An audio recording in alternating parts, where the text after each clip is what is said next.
Big boss Marathi season 5च्या घरात आज धमाल होणार आहे. खूप मजा होणार आहे. कारण नवीन मालिका येत आहे दुर्गा आणि त्याच्याच प्रमोशनसाठी त्यांची सगळी टीम बिग बॉसच्या घरात येणार आहे आणि खूप धमाल आणि मजा करणार आहेत. त्यात त्यांनी अभिजितदादांना काही रॅपिड फायरचे प्रश्न विचारलेले आहेत.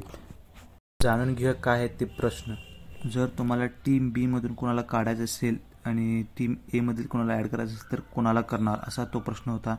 त्यावेळेस अभिजितदादाने टाईम घेत सांगितलं की मी टीम बी मधून आर्याना काढेन आणि इरिनाला मी टीम बी मध्ये घेईन, असं उत्तर दिल्यानंतर सगळे आश्चर्यजनक बघत होते अभिजितदादाकडे. कारण काय झाले कोणास ठाऊक आर्याबरोबर अभिजितदादाचं आणि असं का उत्तर देत आहे विचार करत होते.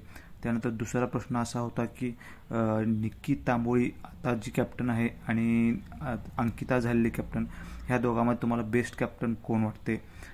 त्यावर अभिजितदादा हसत होता आणि त्यानं अंकिताचं नाव सांगितलं. त्यावेळेस अंकिता म्हणाली की मला घाबरून सांगू नकोस, काय ते खरं सांग, मला घाबरू नकोस. दोघं पण हसत होते त्यावेळेस. त्यानंतर तिसरा प्रश्न असा विचारला की तुम्हाला कोण वाटते टॉप 3मध्ये ह्या सीझनमध्ये. त्यावेळेस नाव सांगितलेलं अभिजितदादाने अंकिता, दुसरं अरबाज आणि निक्की, हे 3 सदस्य मला टॉप 3मध्ये वाटतात असं सांगितलेलं आहे अभिजितदादाने. व्हिडिओ आवडला असेल तर लाईक करा आणि बिग बॉसच्या अशा नवीन अपडेटसाठी चॅनलला आत्ताच सबस्क्राईब करा.